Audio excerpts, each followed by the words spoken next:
বলে যেই সরকারের ক্ষমতায় আসুক না কেন আপনাকে এমপি বানাবে। যদি সরকার আবার ফিরে আসে তুমিও মারা খাইতে হবে, আমিও মারা খাইতে হবে।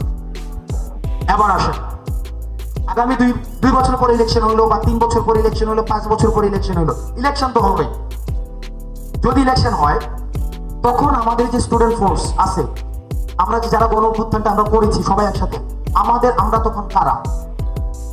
আমাদের কিন্তু সবাই শত্রুগণ্য করবে, আমাদেরকে আওয়ামী লীগও শত্রুগণ্য করবে, আমৃত্যু যতদিন পৃথিবীতে বাইসে থাকে। আর বিএনপিটা এখনো বোঝা যাইতেছে না, এদেরটা বোঝা যাইতেছে না। এরা শুরুর দিকে শুরু করে দিয়েছিল, পরে আবার একটু এখন আমাদের তারেক জিয়া সাহেবকে দেখা যায় খুব পপুলিস্ট বক্তৃতা দিচ্ছে, মানে আমরা যা শুনতে চাই তাই বলে। এখন আমি জানি না এটা আসলে কতদিন পর্যন্ত রাখবে। আপনি যা শুনতে চাইতেছেন এখন উনি তাই বলতেছে। উনি বলছে যে 2বারের বেশি প্রধানমন্ত্রী থাকা যাবে না, তারপর হচ্ছে 2 কক্ষ বিশিষ্ট কি হবে,